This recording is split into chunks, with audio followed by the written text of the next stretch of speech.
Okay, good afternoon. We're still accepting people, so we'll start pretty soon.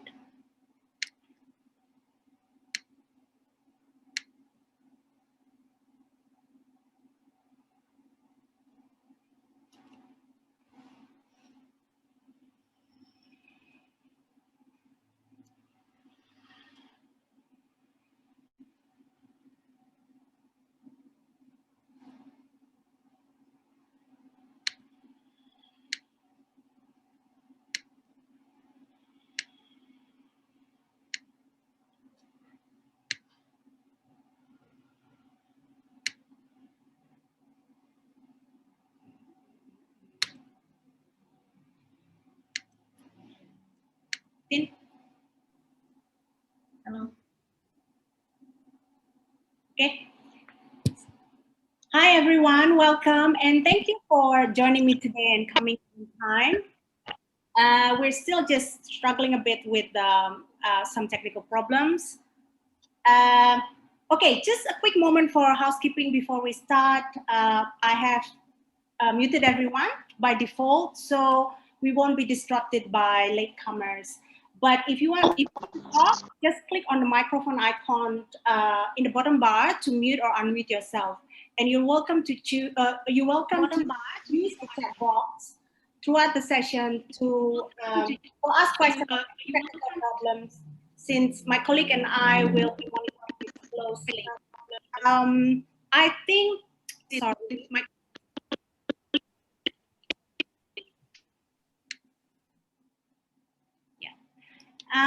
And we will also be recording the session. If you have any concerns, please let me know.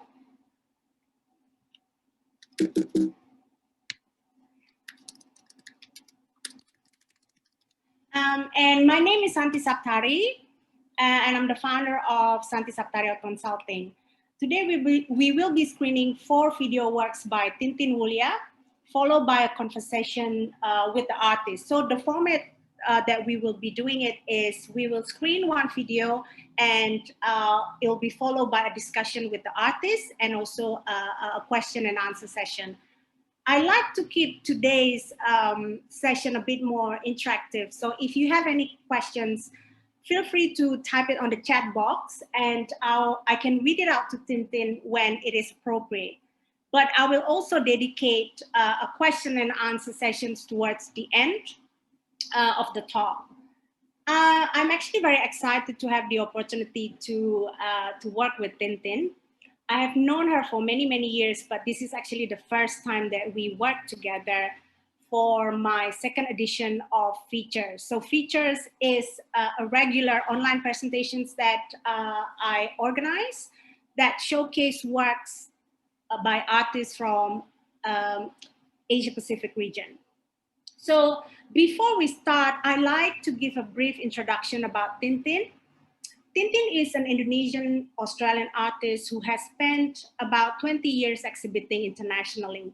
She was initially trained as a film composer at Berklee College of Music and architectural engineer at Universitas Katolik Parahyangan.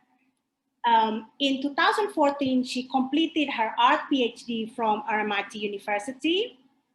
And Tintin is a multidisciplinary artist working across different mediums, including video, installation, drawings, paintings, sound, dance, text, performance, and public interventions. And very often her works are participatory.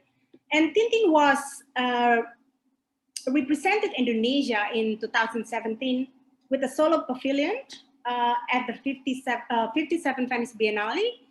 And Tintin was also recently nominated for International Award for Public Art and Visible Award, both in 2019. And she is now living and working in Brisbane, Australia, and Gothenburg, Sweden. So I would like to welcome Tintin, who's joining us from Brisbane. Welcome, Tintin. I hope I can unmute you. Yes, I'm unmuted. Welcome.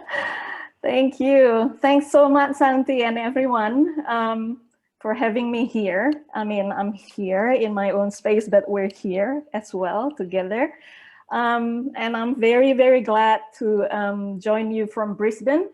the country of Yagara and Turrbal people. So I would like to also humbly take the opportunity to acknowledge them as the traditional owners of the land that I'm on and pay respect to the elders past, present, and emerging. I'm also very happy to see many familiar faces here. And I'd like to acknowledge firstly the cast and crews that have contributed generously to some of the works that we will see today, especially Dialita, Bre, Teja Bayu, I hope is coming, Hersir Setiawan, Ita Fatia Nadia, Ari Oramahi as the line producer, and 1965 Setiap Hari collective who contributed to the making of 1001 Martian Nights, and also Zakia who contributed to the making of Ketok and Everything's Okay. Please allow me to introduce Dialita, a choir group of women survivors of the events of 1965 that sparked the Indonesian mass killings back then. They aim for social change by telling their stories through singing. And they have an album free to download from the label Yes No Wave Music. I'll put the link in the chat box now. And in 1001 Martian Nights that we will also screen today, I'm really privileged to have worked with Dialita, which has been recently awarded the special prize, Gwangju Prize for Human Rights 2019. So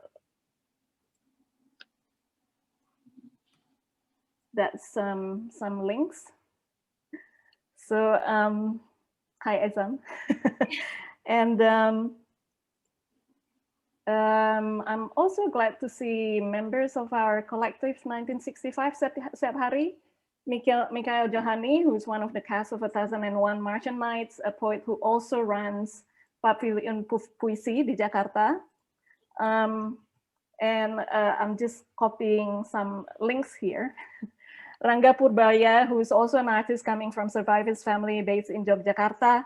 Fitri Mohan, whose works include the audio-visual channel of Indo Progress Journal, joining us from New York City, with 6 other members, including me, in our beloved collective 1965 Setiap Hari, Living 1965. We document and disseminate survivor stories since 2015, some of which forms the stories for 1001 Martian Nights.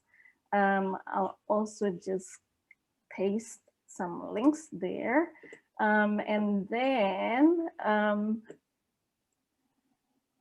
lastly, but not least important, of course, thank you for Teja Bayu as well for being here.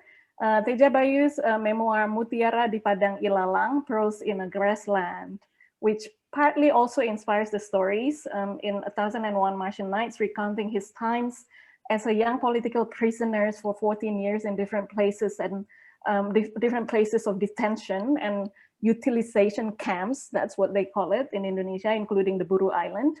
The book is available for pre-order now, so please also see the chat box for more information. I'll just copy it over now. There you go. And I guess I'm seeing this group, and it's quite a mixed group that we are today. We have quite a few students amongst us, and all these amazing people I've worked with and would love to work with as well. Admirable curators, writers, educators, fellow artists whose work continue to inspire me as well, and such a wide range of art lovers as well. And some of you might, I imagine, would be familiar with some of my works, so I will try very hard to not repeat myself too much when I talk about them later. So I guess with that, Santi, how should we start the session now? Okay, thank you, Tintin. I think you're right. This is actually the most diverse group that we've ever had for our Zoom talk. So it's very exciting. So the 4 video works that we are going to see today are all Tintin's work on Indonesia. And we have specifically selected these videos because we are interested in connecting the dots of where Tintin came from in her works, as well as looking at the entanglement of her personal history as an artist with a nation state's political history. And 3 of the work were made early in Tintin's career, and 1 was made only a couple of years ago. But we won't screen them strictly sequentially. By the end of this talk, we hope to understand aspects of Tintin's work that are closely related to the country where she was born in, grew up in, and has spent half of her adult life before migrating to Australia. So I think we'll start with the first video, Tintin. It's called Everything's Okay. It's made in 2003. Okay, so let me share my screen. Where is it? There we go. Share. And yep. Ready? Oh, and I think everyone, you can actually hide the view of ourselves on the screen, and I'll just do that now as well. Can you see my screen, Santi? Yes. All yes. Good. Okay. Okay. Now I'll just I'll start it now then.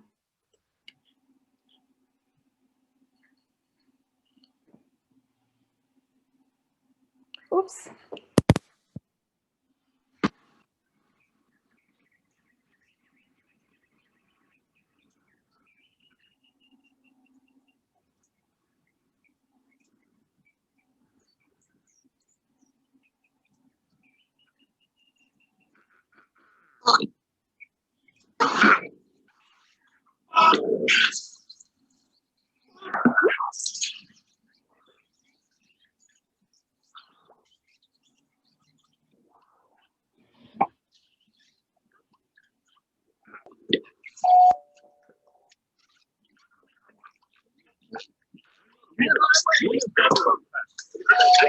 The trick is to tell them stories that don't go anywhere.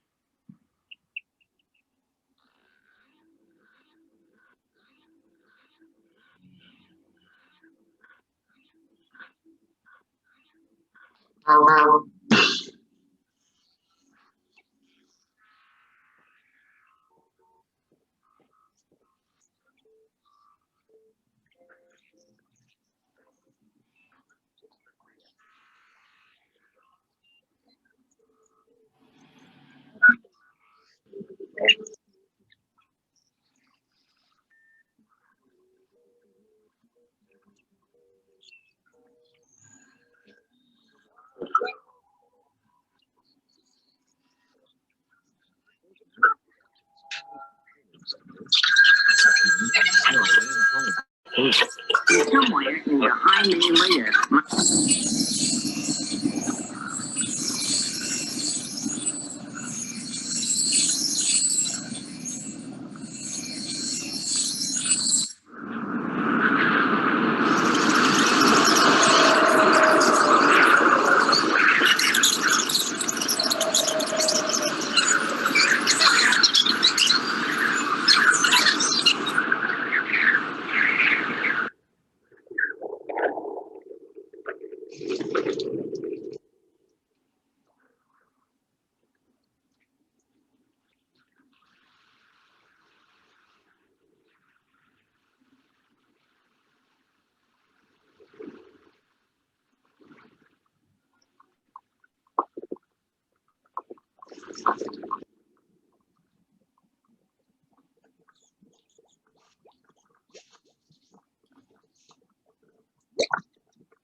Tintin, do you think it's possible to replay the video because the audio was missing in some parts?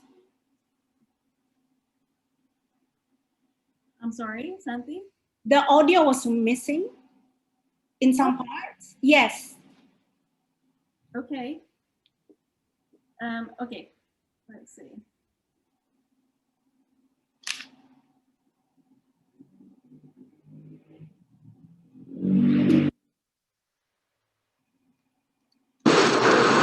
Hear the video now, the audio now? Sorry? You hear the audio now, just now? It's kind of missing in some bit and like in some parts here and there. I see, okay. Should I repeat the video or something? Do you think we should? I think so. Okay. From the beginning? Yes, if possible. Well, the video is going to be available anyway after the event, right, as well, or? Hello? Can you hear me? Yes. So do you just want to go ahead and discuss the video then? Yeah? Yeah, okay, sure. So no, I think it would be good if we can actually try one more time because I think the audio was a bit Okay. Okay. Let's I'll try do one that. more time. I'll do that. I'll do that. Okay. My apology for all this technical issue. Okay.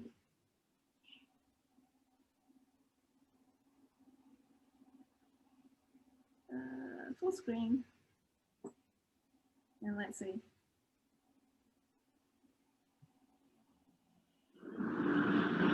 That's better, I think.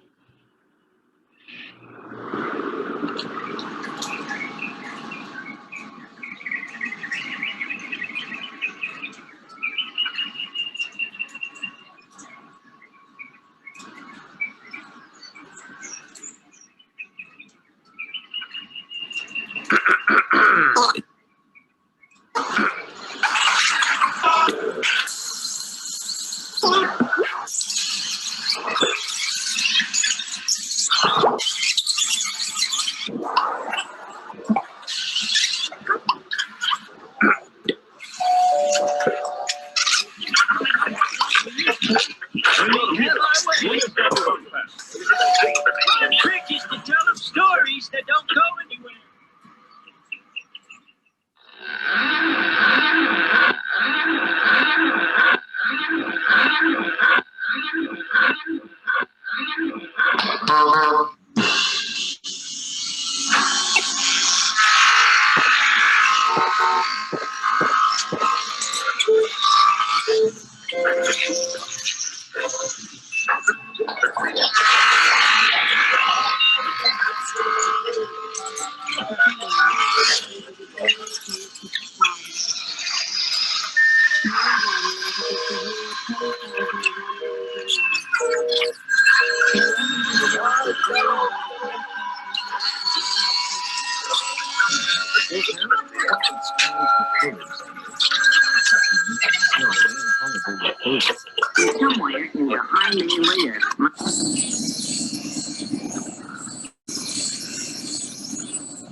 Okay. Thank you, Tintin. Everything's okay. Yes, so that was much better. So Tintin, can you share with us how this video work came about? Okay.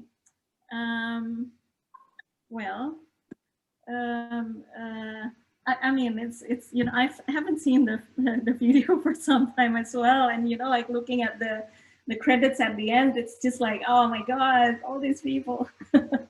And camera provided by Tulus Wuliata, which was my father, actually, my late father. He's not with us anymore, unfortunately, but he's always with me in spirit. But anyway, so how did this work came about?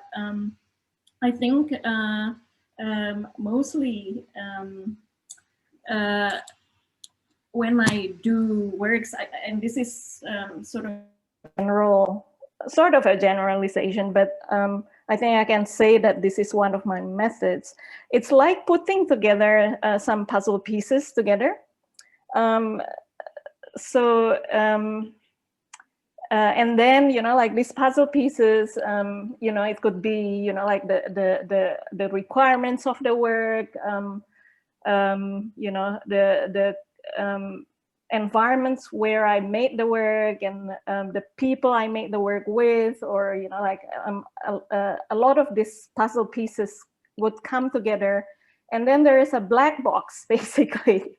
It's like sometimes it's like, you know how the, you know, something maybe the surrealists, they have this kind of automatism that they use to make works as well, trying to suppress the conscious and let the subconscious go work, basically.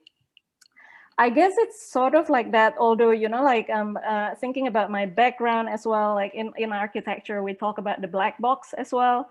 But also, you know, like I was sort of trained since a very early age as a designer. By designer, I mean not visual designer specifically, but when I was really, like when I was early teens, I was actually part of this young composer group who would, you know, like gather and perform their own compositions. And so you know, like my first paid job, paid project in high school was actually composing for something, like composing for a friend's parents' restaurant, who's basically, they need music for a countdown for to New Year's, to the New Year's in New Year's Eve. So I, you know, like composed that, and you know, so that was my first paid project. So it's basically making something for something else, for a purpose, right? So it's sort of like designing as well. But then, you know, like in Everything's Okay, for example, all these puzzle pieces, the assignment and everything is something that I gave myself, basically. But to look at the backgrounds in which Everything's Okay was created also would be quite interesting, I think. I was actually, in 2003, I was actually working in a government-to-government project in Flores. So it was Australia-Indonesia project. It was a project funded by the AusAid and it's called the Nusa Tenggara Timur Primary Education Project. And so it's basically AusAid Australia with the Education Department of Indonesia. And so it's in education, and I was the video specialist for that project. And that's when I got this email, I think it was an email, from this collective called Ruang Rupa in Jakarta, inviting me to come to their first OK Video Festival. And so I was quite curious. And it looked like they were inviting a lot of other filmmakers. At that point, I was people would call me a filmmaker.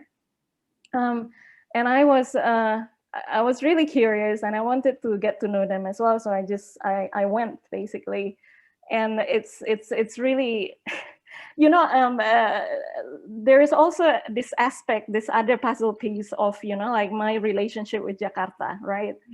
I mean, as part of that, you know, that thing with the young composer group, I would sometimes go to Jakarta, and this is as a young teenager, basically. I think I was 11, 12 or something. And I would do some kind of a residency, like I would call them a residency now, you know. So basically I would stay in my mentor's place with other composers, the young composers as well.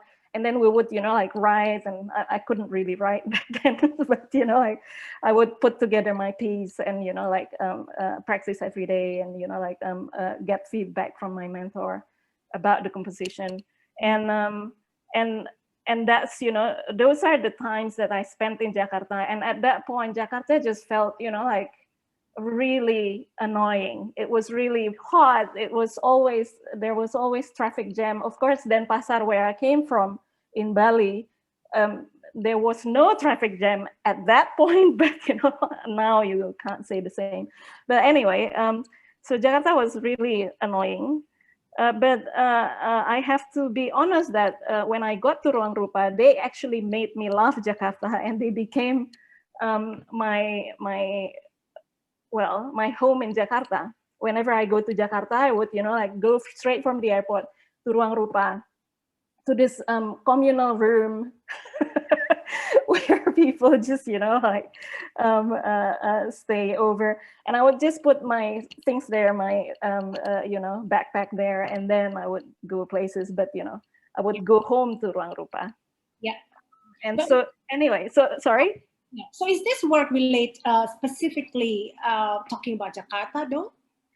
Well, it is, I guess I take Jakarta as a sample of some kind of an issue, right?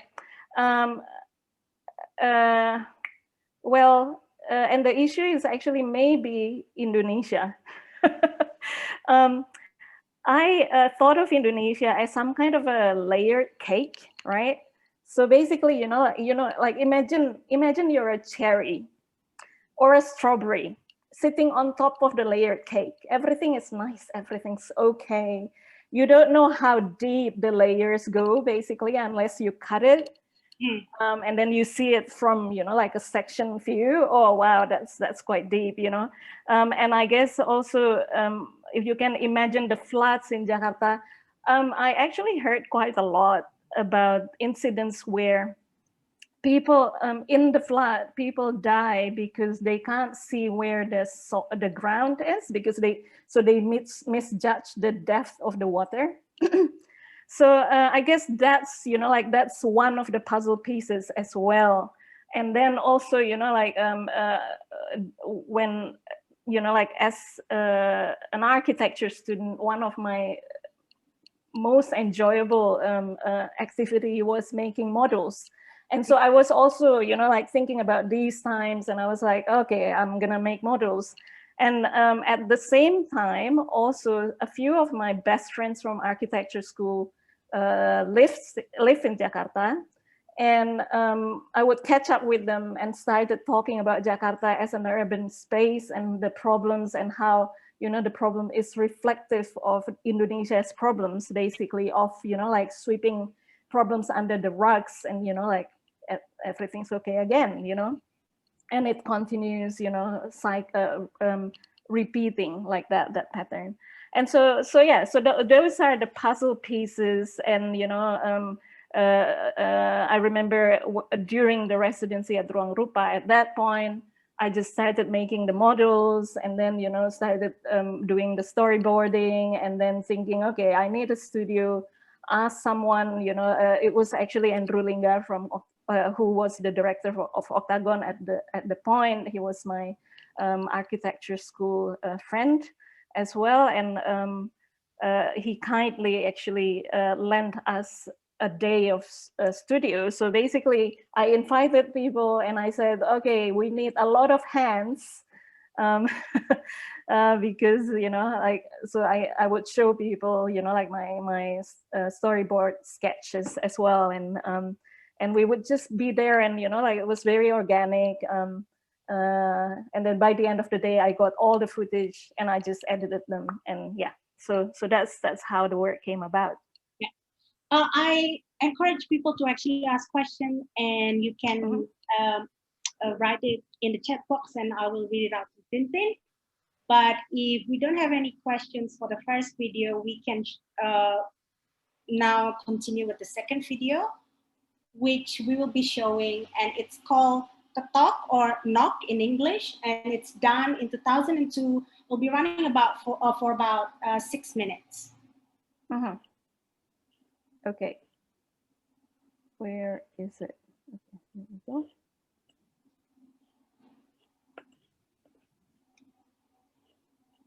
I will share my screen again. I'll let you know if the audio is Ketok, and yeah. Yeah. There you go.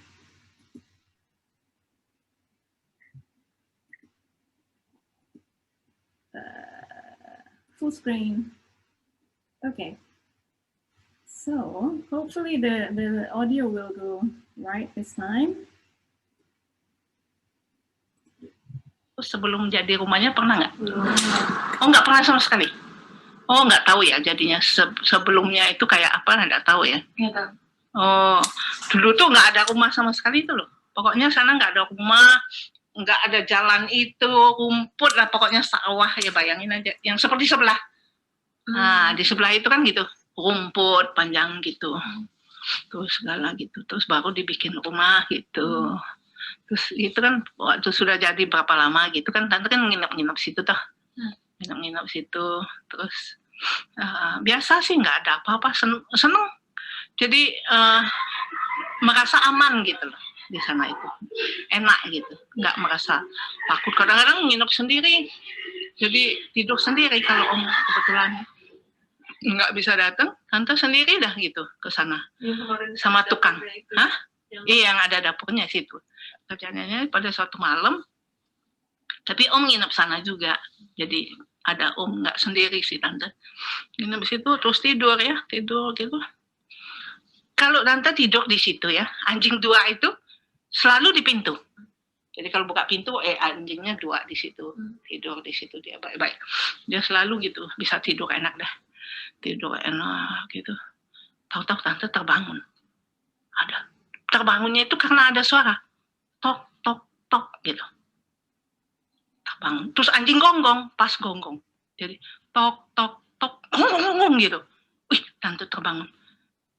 Apa ya? Kok ada ngetok-ngetok ya?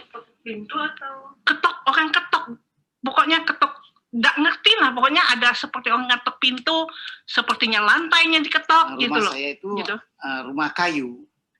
Nah, pada suatu malam, karena rasa ngantuk sekali, saya tidur duluan, dan saya tidur di lantai 1. Biasanya saya tidur di lantai 2. Jadi pada waktu itu saya tidur di lantai 1 karena ngantuk sekali.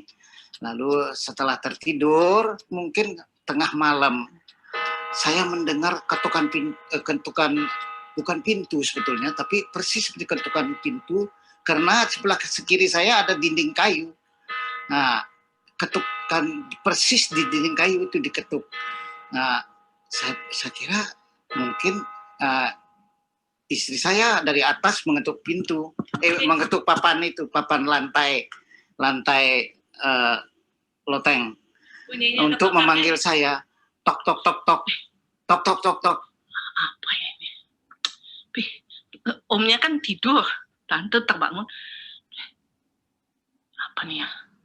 Terus dengerin. Anjingnya gonggong gitu, gong, tapi terus diam. Terus tante pikir apa ya? Kok enggak ada lagi suara?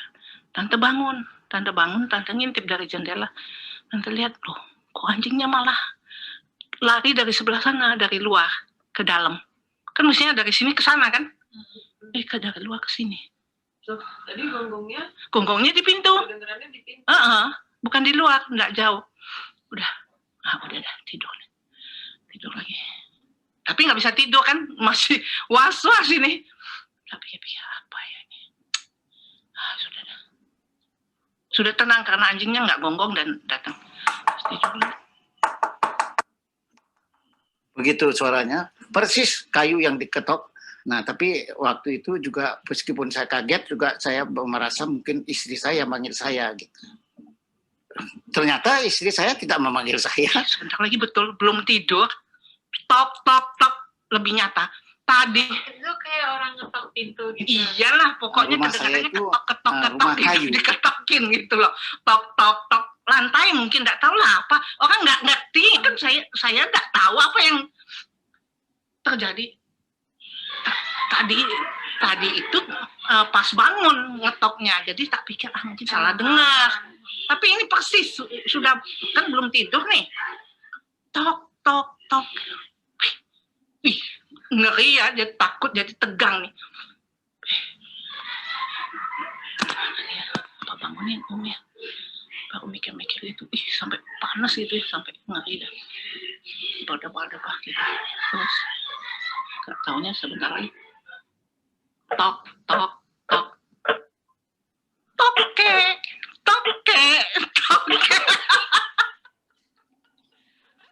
Saya kira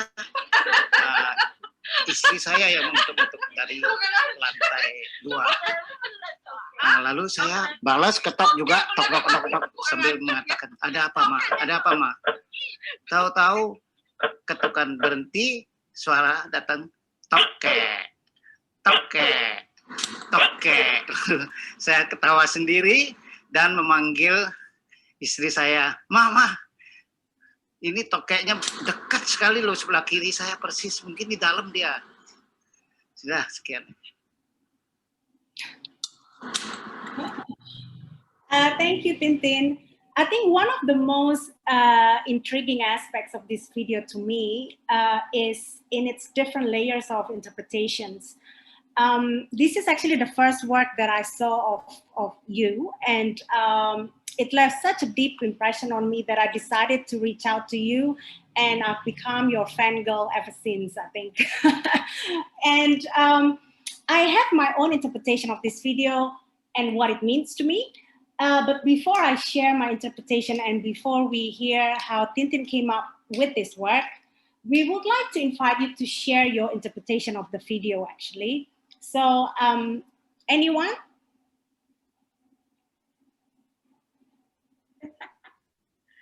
Anyone in the audience? Anyone in the audience? I will start naming names if you... Yes, you can actually just type it. Well, actually, while we're waiting for a volunteer from the audience, I should say as well, that when I started making videos in 2000. Sorry, can you speak louder, please? Oh, okay. Yeah. Yes. Okay, while waiting for the audience, of interpreter from the audience, I would also, I want to say also, I want to recall actually, when I started making videos in 2000, and I started showing them to public, I actually, like, my first instinct was, I've never done this kind of talks, right? My first instinct was actually, screened it. I screened it, and then after that, I was like, okay, so what do you think? What do you think the film was about? So it's not like, it's not from me. I don't want to tell people what the work is about because I made the film. I mean, and I spent some time with the film to make sure that, you know, to try really hard that the audience would have something to take out of it. And so I was really actually genuinely interested in hearing from the audience, and from those communication, the communication with audience, actually I felt that I learned a lot as well, not in terms of, you know, like, oh, I should do this next time or do that next time, but more about how, well, how a thing can be in, you know, like something that, you know, so I present my video, and then what do you think about it? So it's like a two-way communication, and that's also it also became part of my method as well. Ketok, by the way, I think a lot of people have like really different interpretation of it. In Jakarta, I remember the festival that I sent it to first was Festival Film and Video Independent Indonesia in Jakarta in 2002. And it got both a SET award, which is from the filmmaker Garin Nugroho, from his production house, and from Kuldesak, this group of young filmmakers at the time, who become one of, well, the most prominent filmmakers now, like Mira Lesmana, Riri Riza. And also it was selected in competition in Singapore, and then it won a special mention in Hamburg. But you know, like the interpretation of Singaporean audience and Hamburg audience was also quite different. Like in Singapore, they would ask me, so Tintin, what is the work about? You know, like, and they will start like thinking about basically violence in Indonesia. And I guess, you know, we do share some history with, you know, as a Southeast Asian country. With Singapore, I mean, in '65, for example, well, in '65 is Singaporean, the year of Singapore's independence. And something else also happened in Indonesia, of course. But in Hamburg, the juries mentioned how the work reflects the joy of pure storytelling, which is also one of the aspects of the film. So, and also, you know, just recently, actually, very recently, last week, in fact, I was making Zoom games with some groups, classes of colleagues of mine, and they were. It's really interesting. One of the games was like a rumors game, where, you know, we sit in a circle. Well, you know, in a Zoom circle. And then we would pass on stories from one person to the next. And there was someone who remarked, and this is really interesting, right? So they said that when they hear the message from the person who delivered the message to them, right? They try to remember the message, and that's what their focus was. And then when it comes to their turn to pass on the message, they started digging into the memory, and they started telling the story, right? The message. And that's when they started to understand it. So I guess, you know, like this is the mechanism that, you know, that I'm really interested in as well, because it happens to me as well. And I'm sure it happens to a lot of people. And so, you know, like this is asking the audience to share their interpretation. Yeah, I've got a few comments here, Tintin. I think most people basically mentioned that they like the plot twist. I think they thought at the beginning it was a horror movie, and then it turned out to be something funny. And the word twist, of course, ketok and toke in Indonesian, and some of the symbolism. So that is something that we're gonna talk further. So when it comes to the visual language and symbols of the video, right? I feel like this video is really rich with just different visual language and symbols that are quite universal. but I think, in my opinion, have also particular meaning to those who grew up in Indonesia. So can you share why do you use these symbols and what do they represent? Yeah, well, your question is actually answering some and commenting back to some of the comments of the audience. Actually, I was actually hoping to hear some voices from the audience, but you know, like Yes. the chat box is full anyway. Well, your question was how, you know, I came up with the visual language and the symbols or something like that. Yes. How? Like, why do you choose those? Why do I choose? Okay. And then what do they represent? Yeah, I would. So I'd go back to the puzzle pieces method, right? So basically, I think it was never for me like you know, a direct translation. Oh, so I want to say this, so I will use Ketok. I mean, tokek, or something like that. It was never direct like that, like this. It's always, you know, like puzzle pieces, and they're so ambiances basically, and they mesh up together. And I would say that it's like some kind of an aesthetic translation, aesthetic in the meaning of like affect, like, you know, what I feel. And this, I think, has to do also with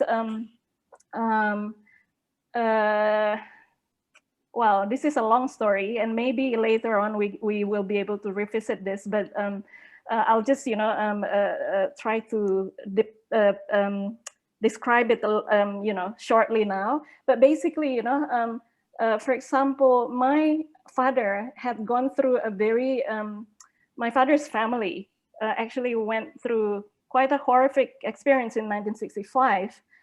And some of those stories were passed on to me, right? Not the full one. I didn't, you know, so they were, so I know only like a little bit of the facts. But then the feelings were very, very obvious. And that's what I got. And this is what I mean by affective aesthetics translations. You know, so basically, yeah. So I sort of work with those kind of effects, basically. When thinking, well, thinking is maybe, I don't know, when thinking or when coming up with all these symbols and stuff. Someone asked, I think it's playing with our gloomy memories back to the time full of violence in Indonesia. I mean, you know, like, and someone else actually said, such a delight. Did your childhood play any role or give some reference to the film? Exactly. I would, so one of the puzzle pieces, right, is my, so when we were in primary school, so I went to a primary school in Denpasar, and I think my parents wouldn't let me go through the public transport because there was no public transport. So basically, they would, well, there was public transport, but it was run privately, like, you know, small businesses. But basically, there was no system of public transport, right? And so I would wait for my parents to pick me up, for my father usually to pick me up. And it was, you know, it was always very, very oral as well. So I would listen to the way he plays with his keys. But if I don't hear that, then I know, okay, so now today is the time of the childhood. I mean, the childhood, the children group storytelling, which is what happens with us basically. So the children who are not picked up in time, and usually there were like 4 of us, 3-4 of us, and I still remember who they are. I don't think they're in the audience though. Yeah, I don't think they are. But basically, with these 3-4 kids, we would actually, someone would, hello? No, it's okay. Yeah, someone would actually steal a chalk from the classroom. And then we have like wooden benches, and we would start drawing on the wooden benches while telling each other's stories. And the stories are so gory. Like if I look back, I just can't imagine how a child would come up with these stories, right?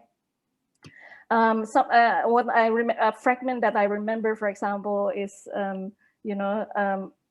Layla giving this story to us about a blind person, and suddenly someone came to their house or something, and somehow her eyes was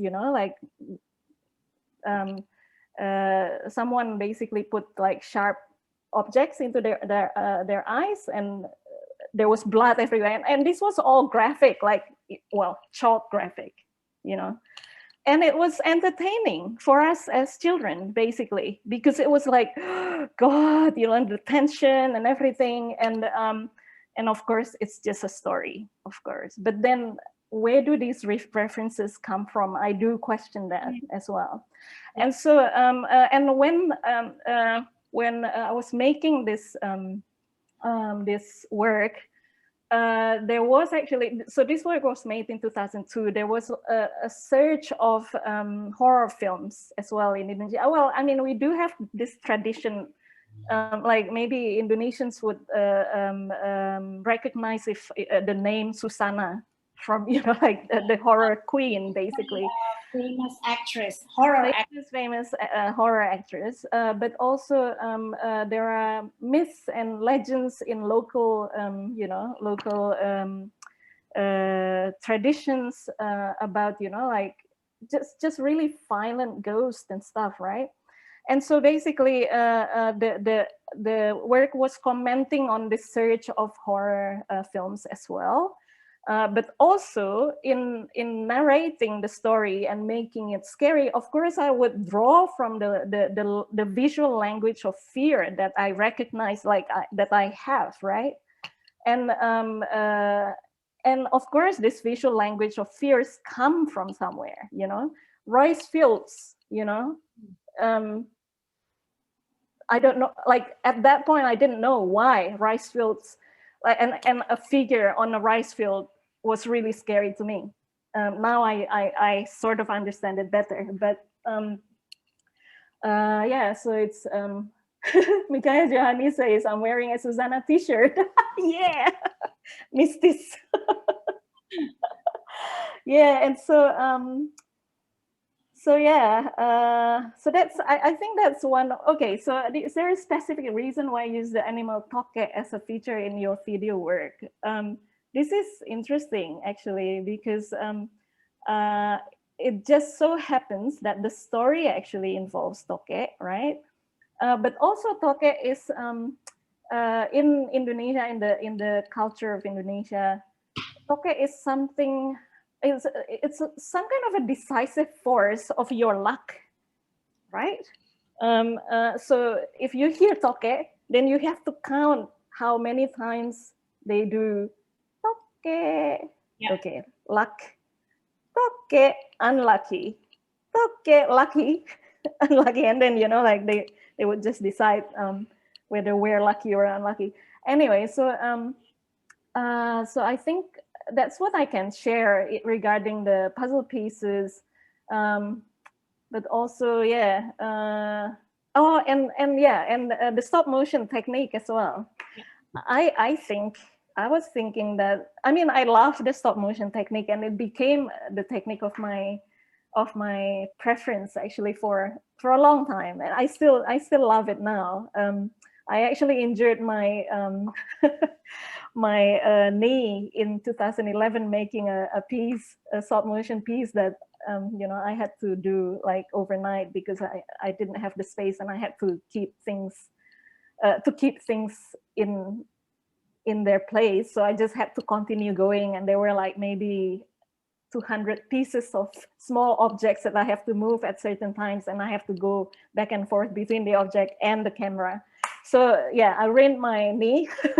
But anyway, stop motion for me is like magic, right? So it's like, and there is just so much to work with because there are, like 24, 25 frames in a second, and you can just, like insert one frame of something, if you want. But yeah, so basically those are the puzzle pieces of the work. Yeah. Yeah. And then Tintin, the two narrators in the video are your parents. How did you get them involved in the making of the video? Well, okay, so this is interesting because they were involved because the story was originally theirs. Yeah. And it's a real story, because otherwise my father wouldn't want to tell it. My father is that kind of, my late father is that kind of person. Like, he's very straight, like he's, you know, like he's honest, and he's, you know, and it was basically the story came because and I heard it for several times before I decided, okay, I have to make something out of this. So the story was they bought this land in a village that nobody wanted, because there used to be a pig farm there, so it was really stinky. So they got it for quite cheap, and then they built, you know, like a small wooden house there, and then they started like around 2000 or something. They started going there for weekends. Basically, they would spend time in the house in the weekends, and the house is actually quite, you know, remote. So people would ask them, oh, and at that point they were, oh God, I can't remember how old they were at that point. Maybe, oh God, maybe around 50 or something, 50, almost 60, and my mom is a piano teacher, so she has a lot of students, and her students would say, oh, tante is, you know, what you call in Indonesia an older lady. Tante, you don't you feel afraid when you spend time in that house? It's so far away from no, like it's in the middle of nowhere, right? And so basically she would then, you know, narrate this story. It's like a cue for her, like, oh, by the way, the other day there was this knock, you know. And so basically I was like, oh God, this is a good story. I want to make something of it. And basically knowing my father and knowing my mother, though, affected the way I made it. Basically, I called two friends of mine, Judith and Kiki. Kiki is in the audience now. Kiki, you might remember how it went. So I called them and said, hey, Judith and Kiki, my mom has this story. You should come and just ask them. So I didn't tell them the story so that I can get natural reactions from all of them. And also because then my mom would know that they don't know the story and would, you know, like try to like really do the storytelling, her kind of storytelling, right? Whereas my father, you know, just goes to facts. Basically, oh, well, you know, it's there was this knock on the door, but oh no, it's not the door. It's, you know, actually the wall, but, you know, because it's wooden, it sounded like the door, but it's not a knock. It's actually toke. And you know, like every time it's so short, just you know, like, and then, so basically I assigned myself to do the interview with my father, because I know how to like extend the story from him. And then I would, you know, just record everything, storyboard it as well, and then, you know, just shot the video, and it was also shot at my mom's music school. Actually, that's why we found the, you know, the chalkboard and stuff. And and it was really quick and really fun actually to make. So that's the story. Okay, so should we move on to the next video, the third one, which is? But you know, I sorry, Santi, you said that you have your own impression. My own presentation. Okay, I think what I could say when I first saw it, it was in Yogyakarta. It was long time ago.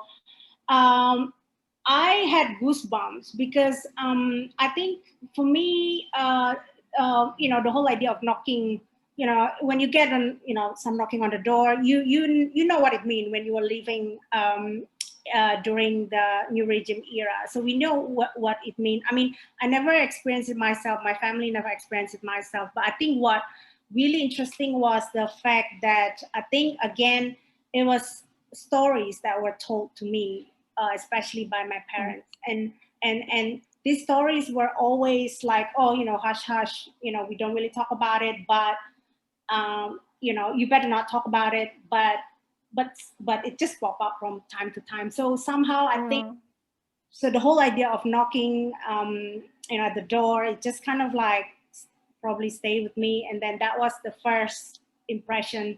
So yeah, it was actually scary for me. It was like, you know, yeah, gave me goosebumps. Yeah, that's interesting. The way you also talk about, you know, like that the story was, you know, you have to keep it to yourself, you know, and so you don't get to actually tell the story, and you don't really get to understand it, basically, right? No, and so yeah, you only get like just some parts of the story. You never really knew what was going on or whatever, because you know, you never get the full story. But it was something bad, and it was something that you shouldn't talk about. And you're just left with the feelings, basically. Yes. Yeah, that's interesting. Anyway, so basically, what the next one? Okay. Yes. Next one. So we are now going back in time to very early in Tintin's career. We'll show Violence Against Fruit, which was actually one of your first video. Yep. Created in 2000. So would you please share it with us, Tintin? Okay, yes, I'll share screen again. And share. Full screen. Oh. Okay. Ready? Do you have any dogs? What? Dogs? You mean have I had any dogs? Like had like have I what? Eaten a dog? Yes. Have you had any dogs? No, why, of course not. Why, of course not. Dogs. I don't even know if they're supposed to be eaten. Why not? Well, I don't know. Well, let me think. Dogs.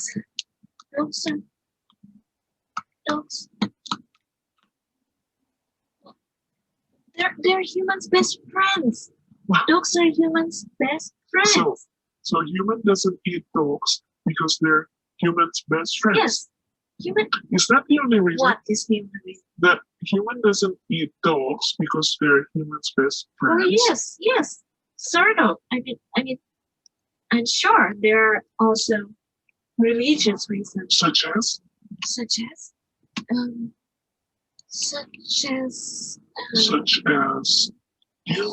doesn't eat their best friends.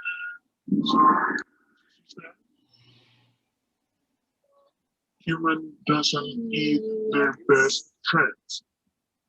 Yes. You don't just, like kill your best friends and eat them. You don't eat your best friends. You don't kill them. That's murder. And dogs are dangerous. Dangerous? Yeah, they can fight back. Well, that's another smart reason. Yeah, dogs are animals. They have sharp claws that can tear your skin in one stroke. They have sharp fangs that can rip your stomach. They're mean. They can be mean. They're dangerous. Right? Yes. I guess so. Right? Yes. So, human doesn't eat dogs because dogs are humans' best friends, and because dogs are dangerous, right? Yes, that's great. Well, yes. Right. Exactly. Yes. Right. Have you had any chicken?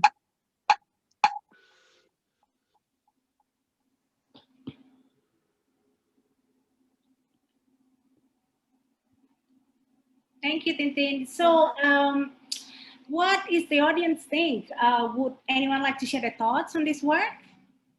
I can unmute you if you'd like to talk.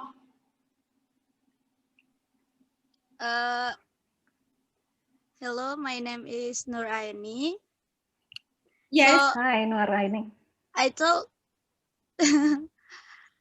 at the first time it's kind of misunderstanding to me. Like, the sound was, I think first time it's persimmon was friends of human, because I kind of hard to focus that there's was is this you cutting the persimmon, and there's was subtitle, so kind of confused, but at the end I heard a dog and I was like, so there's from the first time it's talking about a dog, but the video was persimmon.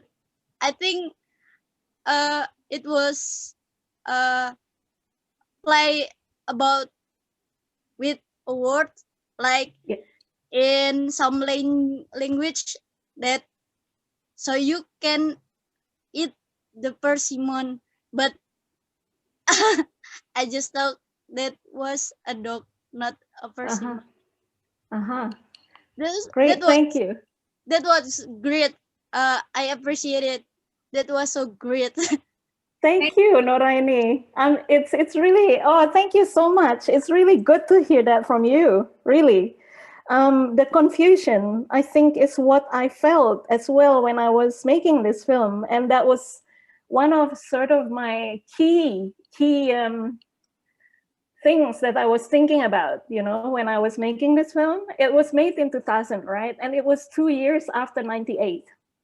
And if you are familiar with Indonesian history, in 98 we have riots in May in Jakarta, right?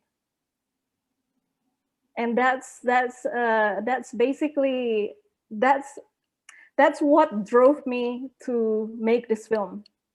And that's, you know, the confusion, and, you know, like what do you call that? You also express something about okay, so it starts like it's really hard to focus. I also felt the same thing exactly in 98 when the riot started as well. I remember, so I was in Bandung, and I was finishing up my architecture study, my last year basically, and basically there were lots of flyers. Actually, I remember, and the flyers would say, oh, you know, like all this economic crisis is the fault of the Chinese Indonesians, so we must kill all Chinese Indonesians, blah blah blah. And I remember that there were riots elsewhere, like not in Jakarta yet. Like at the beginning of 98, there were something in, I can't remember, was Poso, well, in other places in Indonesia. And it was always in the news, right? And I remember sitting with my friends in our share house in Bandung. And we would look at the TV together and we were like, oh, wow. This is 1 week after the riots in Jakarta started, before the riot in Jakarta started. I look at the news and I said, oh, wow, this is really crazy. I can't imagine if this would happen in Jakarta, you know. Maybe it's still okay now, but if it happens in Jakarta, that's it, that's the end of us.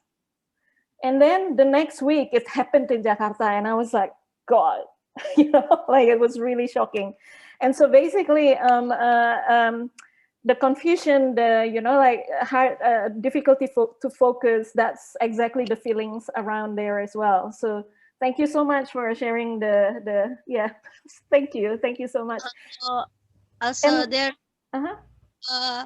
there's part of the persimmon and the subtitle said it was sweet, but the Yes. background sound was still the budding. Don't eat that, and there was the sweet. It's got me. Yes, yeah, yeah. The contradiction, right? Yes, yeah, yeah. That's exactly, yeah. Thank you. And also, I mean, seeing this as well, you know, like I remembered when I shot the film, the fruit, and I found the botanical fangs. You know, I was also thinking about 98 actually, and you know, but yeah, so yeah, thank you so much. And you can watch the film, the video again later on in the website. So yeah, thank you, Noraini. Thank you. Thanks. So Tintin, Yeah. so you mentioned about this video was inspired by the 1998 riot, and your intention was really basically kind of like sharing probably your concern, your questions about what actually happened. And do you think when you're looking at this video right now, what do you think the work is about, and how does it actually relate to you, to your other or current works? Yeah, it's a really interesting question as well. Thank you, Santi. When I mean, watching it right now again as well, I actually made some notes. It's really interesting, you know, like looking at I guess maybe, you know, like maybe this is, you know, true to with all artists. Maybe like when you revisit your work, you get something else out of it as well. And that's why also I don't want to say, you know, like the work is about such and such, because, you know, it's so limiting, right? And so basically, the notes that I looked at here, right? Oh well, I mean, it's really interesting. It's actually about the ethics of killing, right? At one point, for example, in the video, I made fun of the, you know, humans don't eat any dogs or something. Then that's a reference to, you know, like a religion.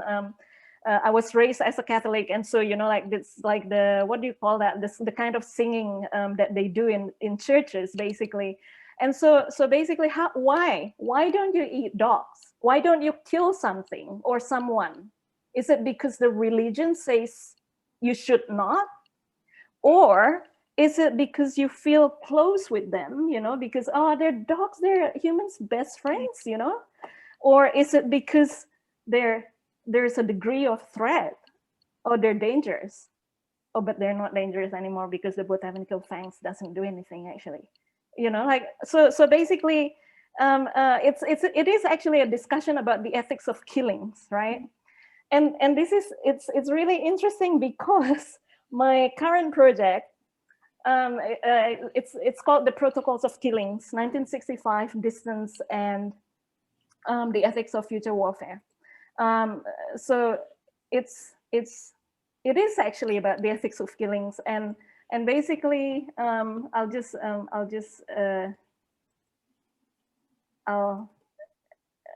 put the title up here. Yeah.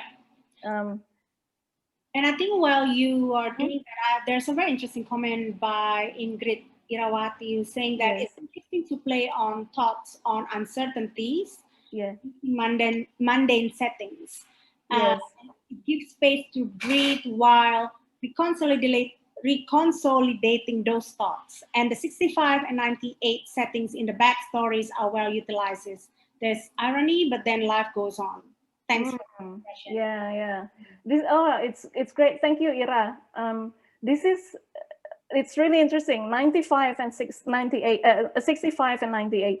At that point in the riots of 98, it was actually the first time for me to that I had the chance to stop and think about 65.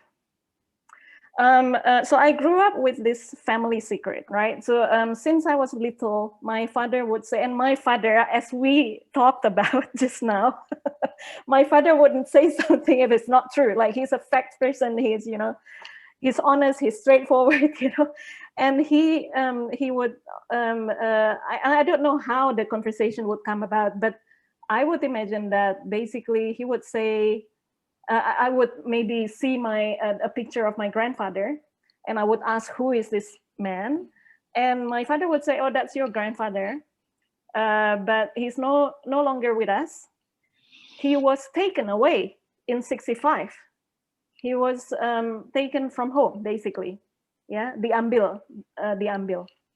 That's the word that he used. He was taken away, but always, but this is a secret. You can't tell anyone. So basically, that's, again, you know, like a secret that I have to keep, and I don't tell anyone.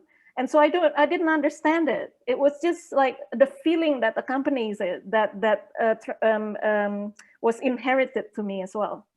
And so, you know, like having that secret, and then having, you know, the Suharto government, for example, making the film compulsory, the film Pengkhianatan G30 SPKI compulsory, yeah, at schools, and I would see it, and I would think like, maybe my grandfather was, you know, the bad people in that film, and that's why I can't talk about it. So you make these connections as a child, right? And basically, it was in '98. I was an adult already. I was in Bandung, and it was the first time that my grandmother called me out of the blue. She just called me, and I didn't even know where she got my number from. It must be from my parents. I don't know. But anyway, she called me and she asked, "Okay, how are you, Tintin?" "Oh yeah, I mean, I'm okay." How are the riots?" she asked. "Oh, well, you know, the riots are mostly in Jakarta now. And in Bandung, it's quite okay. People are demonstrating, but it's okay. I was, you know, like the campus. So I was doing my final studio, and the campus would be, you know, surrounded by the military, the tanks and stuff. So we can't go out to the streets to demonstrate. But basically, I said no, but it's okay. But then I realized that her voice was really, really fearful, and I've never heard any emotions actually out of her before this, you know. And then I made the connection. I was like, wait a minute, she lost her husband in '65. Maybe this is what it was. Maybe that this is similar to what she experienced in '65, and that's why, because she asked me to go back to Bali, you know, leave everything, just go back to Bali. And I was like, I'm doing my final studio, you know. But then that was the first time I questioned it. The first time I thought, wow, maybe there's something here. And we never talked about it before then, actually. And not even in that phone conversation. I didn't ask, oh, does this remind you of '65? I couldn't ask that question because it was just not, the language was not there. But the visual language was on TV, right? I heard about the story that my family house was burned down in '65. And the TV provided that language, basically. So this is how it looked like, you know, in '98. So '98 and '65 for me was like the two bookends of Suharto's, you know, power, basically. But of course, it doesn't only end there. So yeah. Yeah, okay. And Tintin, we've been talking about '65 and '98. I would like to share just some background info for some people if they want to read more about the two incidents. Yeah, so, and I think my last question is, I'm not sure if anyone else saw, but the video was made by Tintin Wulia, Tintin Wulia. So can you share with us? Well, that's also another thing. I think this was one of the first two films that I made in 2000. So I think I wasn't really sure what name to use, because I knew myself as Tintin since I was really little, like since I was a baby. That was the first name that I knew myself as, right? Tintin. So my parents called me Tintin. And then I remember when I started learning to read, I found these labels on my things. So back in the 70s, there is this label thingy, like it's called the Dymo label maker or something. And my dad had that, and he was basically it's his toy, right? So he just labeled everything with it. And so on my things, I realized that he put, these labels, and I was like, oh, is that my name? And then he said, yeah. And I was like, okay, so it is Maria Clementine Wulia. So that was the first time I found out that my name was actually not Tintin. But also, I think it also illustrates how, I mean, this is quite common in Indonesia. I think that, someone would have a nickname at home where their parents would call them something at home, and then their friends at school would call them something else. And then, like in different spaces, it's different name, basically, right? But, so basically, so it's interesting. Well, in my case, I guess what's interesting as well is that my parents' names when they met was actually a different name from what I know them, So they met in like in mid 50s, right? And they got married in late 50s. Actually, they got married late 60s. When they met, they were still using their Chinese names. But then, of course, there was this regulation that recommended legally the Chinese Indonesians to change their names. Yeah. And so, so basically, yeah.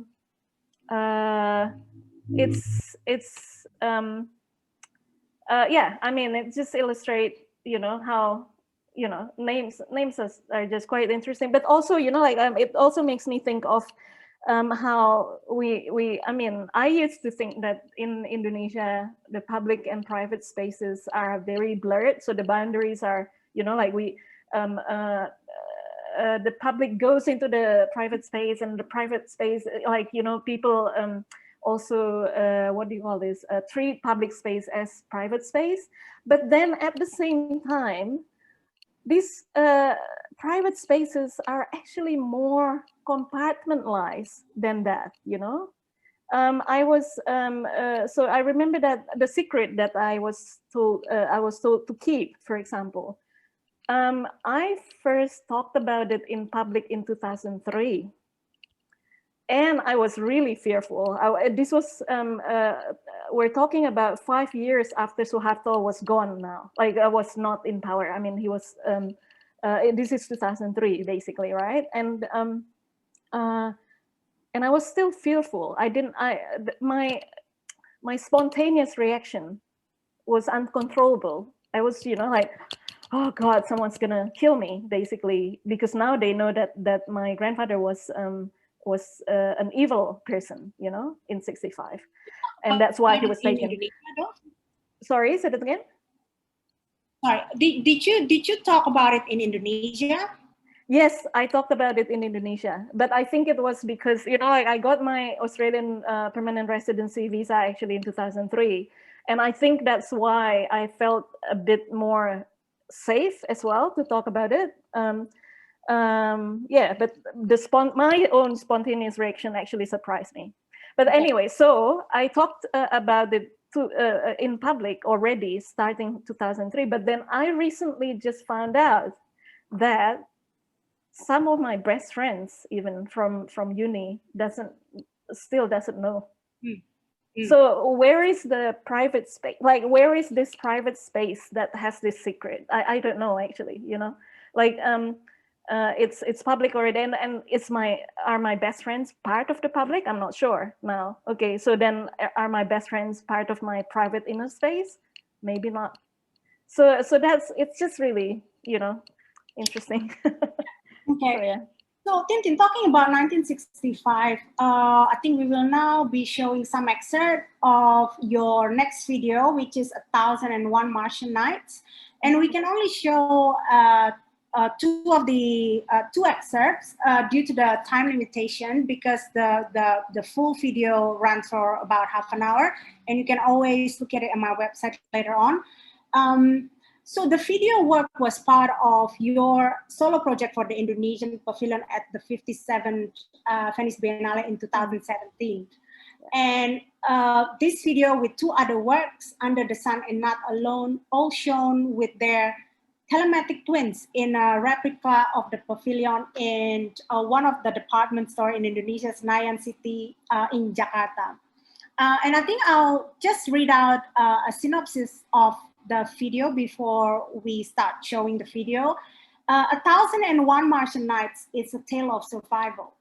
And according to Tintin, the title refers to the popular Middle Eastern folklore, 1001 Arabian Nights, told by Scheherazade in order to put off the king's plan to execute her. Tintin gathered the survivors and the families of the survivors of the 1965 communist purge as casts on this project. Their stories were real stories, but set in Mars and Earth in the year 2065 and 2165. As each chapter unfolds, the storyline guides the audience across the survivors' tales, organized around what one of the characters eventually disclosed as a method of keeping his sanity while being indefinitely incarcerated in Mars. This narration intertwines with footage from a proud NASA report documenting their achievements in 1965, including NASA's first flyby of Mars in 1965. And in real life, the year 1965 also marked the beginning of the Indonesian mass killings, 1965 to 1966, that has been described as one of the biggest atrocities of post-World War II that garnered the least amount of international attention. So if you'd like to share the first excerpt, Tintin. Yes, okay. So I'm sorry that, as Santi said, also we can't share the whole thing because of time limitation. But, and it was really hard to actually choose. But I think I'll start with this. So where is it? Yeah. Okay. Oh, I'll have to share first. Share. There you go.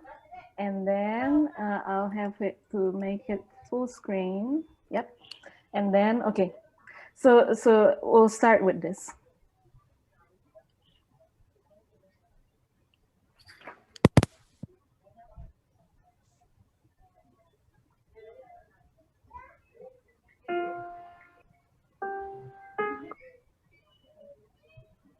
Sorry, someone's, I think someone's microphone is not muted.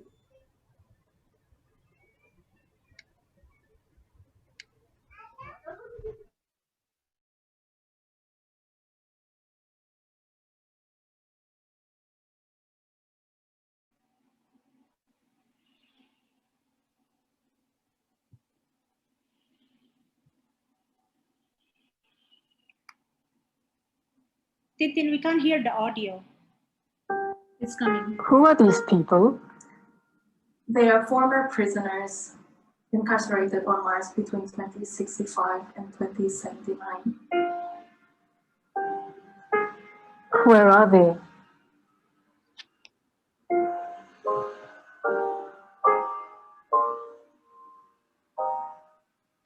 Waktu itu adalah tahun pertama saya di sekolah dasar. Di antara semua teman, hanya saya yang belum menonton film wajib itu. Tidak perlu, kata ibu. The planetary program in 1965 saw successful completion of the Mariner Mars mission. Tahun kedua, saya tanya lagi, ibu. Jawabnya, tidak perlu. Tahun ketiga, karena saya sudah lebih besar, saya tagih lagi. Ibu masih menjawab tidak perlu. Ya, marahlah saya meminta penjelasan. Lalu ibu bercerita tentang sebuah kisah tentang Bapak. Sebuah kisah yang membuat saya menangis saat itu tanpa tahu sebabnya. Mungkin karena saya sedih atas sejarah bapak saya, apa yang dia alami, atau mungkin saya sudah cukup besar untuk bisa mengerti bahwa kuasa atas diri kami, atas diri saya, diri bapak, atau diri ibu, tidak pernah benar-benar kami miliki. Bahwa kami dapat dipisahkan apa rasanya.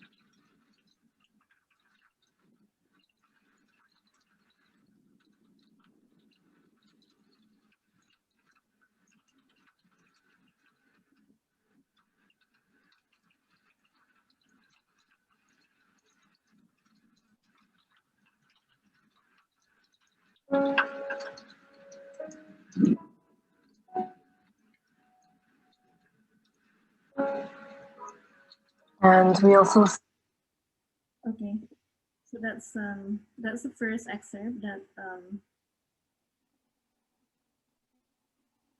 that I wanted to share. Stop sharing. Okay. Okay. I would like to acknowledge the actor first. It's Ratrikala Bre Aditya. And Ray is actually also a filmmaker. You should check out his Instagram. There you go. Well, the work is actually looping, right? So this is not the beginning of the work. So people can, I mean, it could be in the middle, you know, like people can come at any time because it loops again.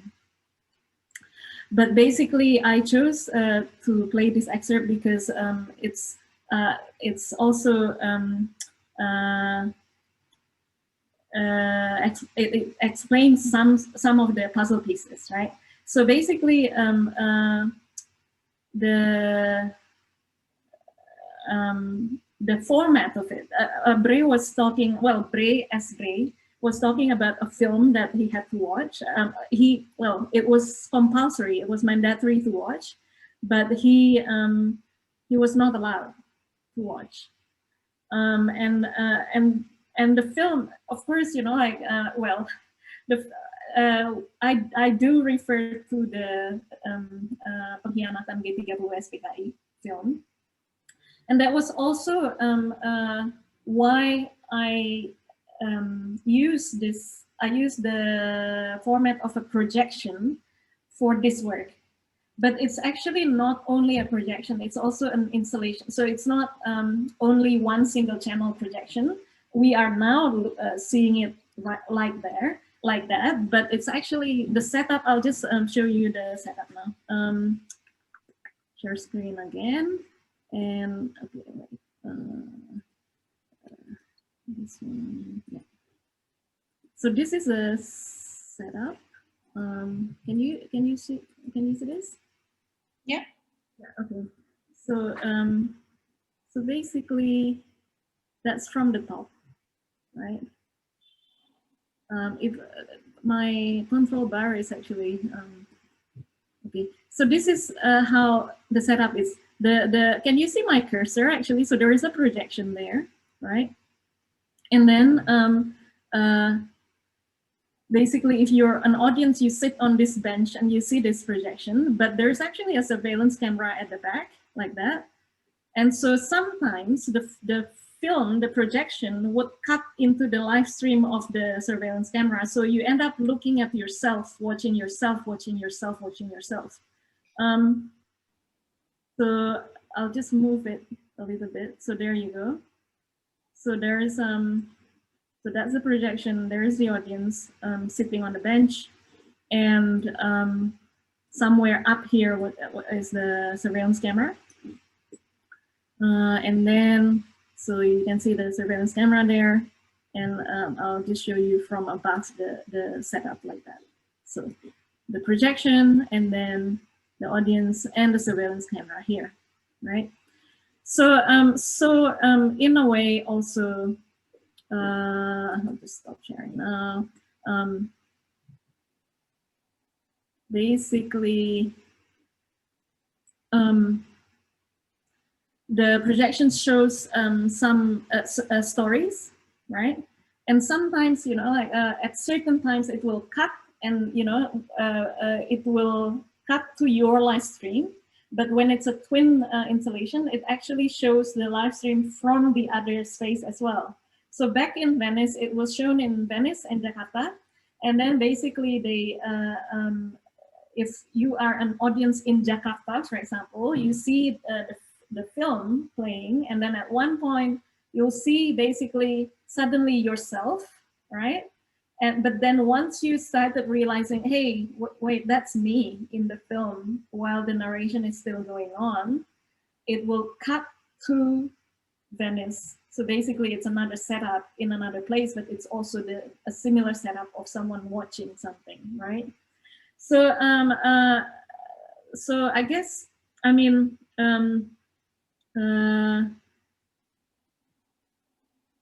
what Bray was talking about was all part of my childhood, and I'm sure also part of some of your childhood as well, actually, about, you know, like the film and everything. And but I guess, you know, like some families would be lucky enough not to have the stain of 65.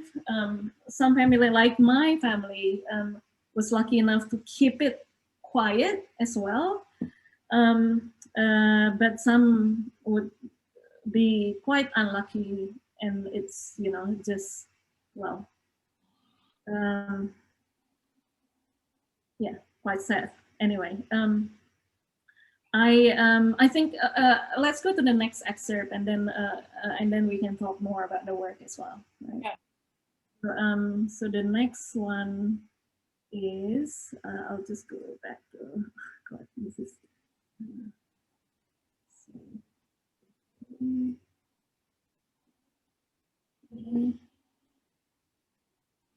then I'll share screen. Where is it?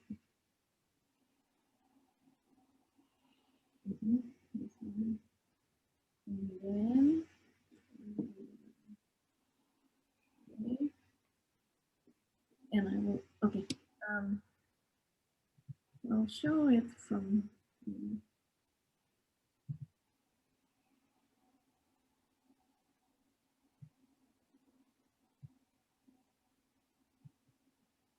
Yang mempunyai rahasia yang sama. Berapa banyak lagi di luar sana?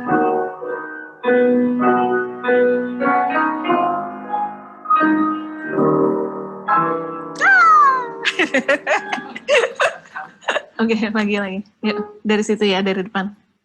Dari sini, ya. Siap?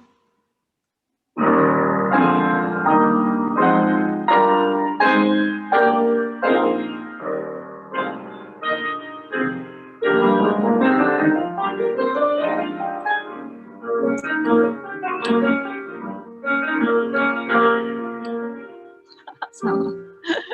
Coba lagi. Oke. Dari situ ya. Coba. Saya masih ingat itu sekitar tahun 2074 atau lebih.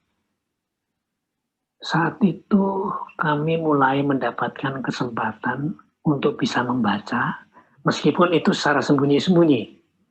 Dan di antara majalah-majalah yang kami dapatkan, saya mendapatkan sebuah peta bumi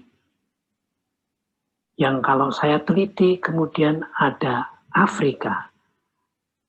Bukan main. Afrika sudah berubah.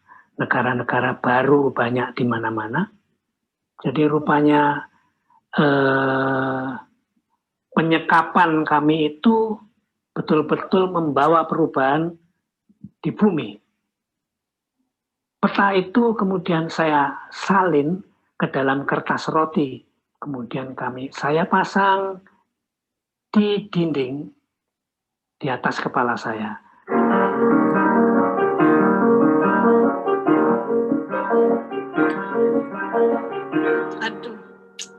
Aduh, kenapa ya? Coba lagi deh dari situ.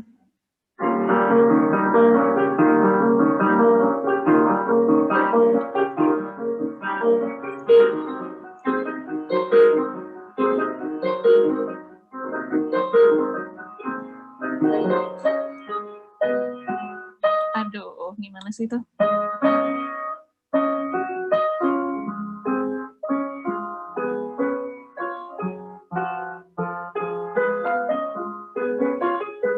Coba ya.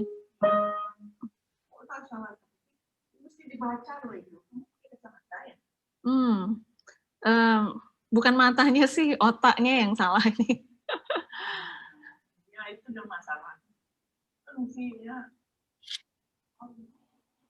dia terus nyambung ke papan nadanya juga nggak bisa. Tapi nggak lihat. Oke. Ya coba deh, coba tunggu. Dari situ dari ada desas-desus bahwa di antara kami akan diberangkatkan entah kemana, kemungkinan ke Mars. Dengan begitu salah satu teman membuat puisi dan puisi itu dibikin lagu yang diberi judul Relakan. Setiap hari kami menunggu saat-saat itu karena belum tahu siapa saja yang akan diberangkatkan. Suatu malam kedengaran ribut langkah kaki, suaranya suara sendal yang hilir mudik, tapi tanpa ada suara orang. Saya menajamkan pendengaran saya, apakah ini saat mereka diberangkatkan? Salah satu cara untuk bisa menjangkau pandangan itu ke aula tempat mereka dikumpulkan, itu lewat lubang angin yang ada di sel kami, dan itu sangat tinggi. Maka salah satu orang teman naik ke tempat tidur dan dia jongkok. Nah, saya naik ke pundak dia, pelan-pelan dia berpegangan tembok itu berdiri. Di situ baru saya bisa melihat ke arah aula. Tanpa saya sadari, saya melantunkan lagu yang sudah dibuat itu, dan tiba-tiba satu dari teman yang di aula itu kelihatan berjalan arah ke kamar mandi, dan kedengaran dia melantunkan satu baris saja dari lagu yang saya senandungkan itu. Itulah saat terakhir kami untuk saling mengucapkan selamat jalan, selamat tinggal.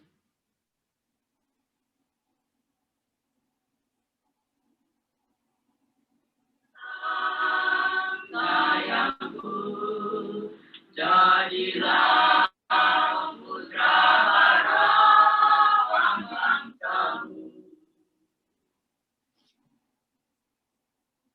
Hama-hama sudah menghabiskan panen kami di tanah tandus planet baru ini. So yeah, I would like to. I'm sorry that I have to stop it there, but please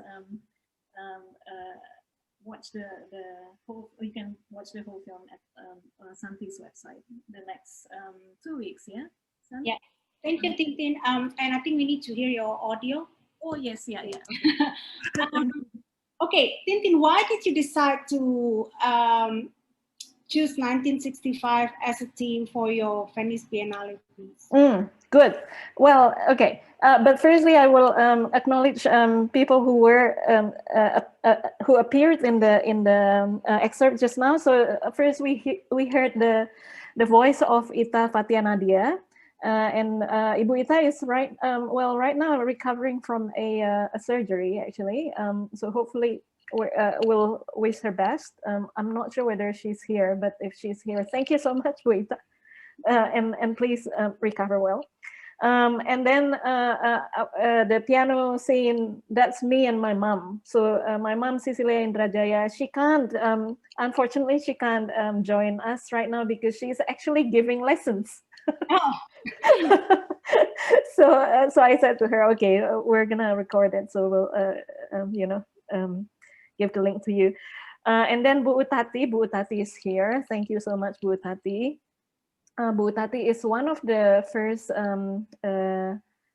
people who initiated Dialita as well. So Bu Utati started collecting the scores that they used to sing in prison, of the songs that they used to sing in prison. Oh, and I would actually, just in case someone came late, I'll just copy the link to Dialita again. Can I do that? Oh, okay. So I have to go. Sorry. I can do that, Tintin. Yes. I can do that. So okay, yeah, that would be great. Thank you. And then we see also a bit of Bu Muji and quite a few of Dialita members singing actually. And then in the end we saw Pak Hersri Setiawan. And everyone was basically telling a story about how imprisonment was in Mars, basically in 2065. Anyway, so back to your question, why did I choose this to talk about this in Venice Biennale?